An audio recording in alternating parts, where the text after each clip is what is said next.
12, que diz assim a palavra do Senhor: porquanto a palavra de Deus é viva e eficaz, mais cortante que qualquer espada de dois gumes, capaz de penetrar até o ponto de dividir a alma e espírito, juntas e medulas, e é sensível para perceber os pensamentos e intenções do coração. Queridos, dando início na nossa campanha hoje, o poder da palavra de Deus, no contexto da nossa vida espiritual, eu senti de trazer essa palavra voltada aos Hebreus, porque ela traz consigo, além de um contexto histórico muito bacana, né, muito esclarecedor, ela traz de fato consigo a ideia do que de fato nós temos como o Espírito, né? Nós precisamos dessa vida espiritual, dessa certeza espiritual, para que nós possamos caminhar na presença do Senhor, tá? Mas como assim, irmã? A carta aos Hebreus, ela foi escrita mais ou menos 60, 70 depois de Cristo, tá? De fato, não se sabe o autor, o escritor dessa epístola, né? Muitos fazem menção a Paulo, Barnabé, né? Mas de fato, ninguém tem com concisão aonde ela foi escrita e quem a escreveu, né?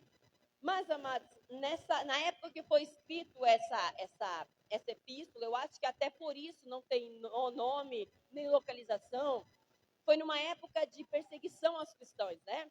Foi uma época que os cristãos foram muito perseguidos, porque naquela época Roma reconhecia a religião dos judeus, né?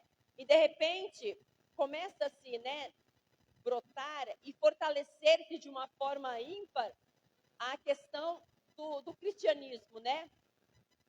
Voltado a Cristo. E com isso, eles não aceitavam a ideia de que estava se formando uma nova religião e de que provavelmente, e claro, na visão deles, né, naquela época, aparentemente seria mais forte do que eles. Então acontece que, na época, Nero começa a perseguir, começa a matar, começa a dizimar, começa a jogar os leões, começa a fazer o possível de perseguição para pegar esses cristãos e, de fato, ir diminuindo cada vez mais para acabar, de fato, com o cristianismo. Porém, amados, não se acaba com o que é instaurado desde o início. O que é instaurado desde o início? O verbo, a palavra, Cristo. Homem nenhum tem poder para destruir. Satanás não tem poder para destruir. E o objetivo da carta aos Hebreus é, de fato, mostrar essa supremacia de Cristo, né? Desse novo pacto, dessa nova religião que se formava com bases profundas e através de sangue. E então, ele faz ali uma comparação entre esse pacto, né, de Cristo e a antiga aliança do judaísmo, aonde destaca e dá superioridade a Jesus, né? Pega Jesus e diz assim: olha, Jesus é muito superior aos profetas, aos anjos, a Moisés, ao sacerdócio levítico. Olha só quanta audácia de pessoas chegar na terra de quem passou uma vida, né, servindo, que a tribo de Levi foi separada para servir dentro do templo, né, dentro do tabernáculo. E de repente chega e diz: olha, não é bem assim, Jesus Cristo está muito superior. Então, de fato, nós olhamos com a nossa visão, e com a visão provavelmente da época, dizer assim: poxa, mas quem é, né? Essa pessoa que chega e faz tudo isso, que entra com essa supremacia toda. E eu acredito que o medo da época das pessoas que estavam se sentindo coagidas com Jesus era de perder o seu poder, de perder tudo aquilo que eles tinham ao longo do tempo conquistado. Eles não tinham entendido que conquistaram porque Deus permitiu, né? Porque Deus colocou. Em detalhe, eles também colocam Jesus acima dos sacrifícios do Antigo Testamento, que o Antigo Testamento traz a respeito dos sacrifícios que eram feitos e adorado e voltado para Cristo, que era para adoração de Deus. Cristo não, Cristo foi depois, para adoração de Deus. E então, com tudo isso, o autor ele consegue expor dentro desse texto, dessa epístola, toda essa superioridade, e ele traz consigo nesse texto o encorajamento dos leitores para que eles venham perseverar em sua fé, para que eles não venham decair e deixar-se levar por toda aquela dificuldade, aquela perseguição, toda aquela situação complicada que estava acontecendo naquela época.